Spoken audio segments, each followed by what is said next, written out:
So hello বন্ধুরা, আমরা বেরিয়ে পড়েছিলাম ভোর 3টের সময় নর্থ বেঙ্গলের উদ্দেশ্যে। কোনো দেখানোর চেষ্টা করলো কটা বাজে, কিন্তু দুঃখের বিষয়ে আমার ক্যামেরাটা ফোকাস করলো না। ন্যাচারালি ভোরবেলা ওটা হয় না, কিন্তু ভোরের রাইডটা সত্যি খুব ভালো লাগছিল। আমাদের ফার্স্ট দিন রাইড ছিল 600 কিলোমিটার কলকাতা টু শিলিগুড়ি। ভোরের অন্ধকারে গাড়ি চালাতে সত্যি খুব ভালো লাগে, আর তার কিছুক্ষণ পরেই আমরা ধরে ফেলেছিলাম হাইওয়ে। ভোর থেকে যখন সকাল হলো আমরা ছিলাম তখন কল্যাণী হাইওয়েতে।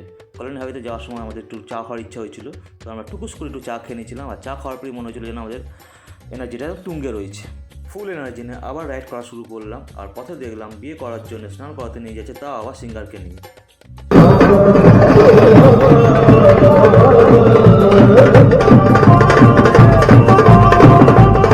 রায়গঞ্জে দুপুরে লাঞ্চ আমরা সেরে নিয়েছিলাম দেশি মোরগের সাথে। তার সঙ্গে সঙ্গে কিছুটা রাইড করার পর আমরা পেরিয়ে গেছিলাম অনেকটা পথ। তারপরে দিকে আমরা চলে এসেছি শিলিগুড়ি। Welcome to Siliguri. আমাদের ফার্স্ট রাইড 600 কিলোমিটার আমরা কমপ্লিট করে ফেলেছিলাম।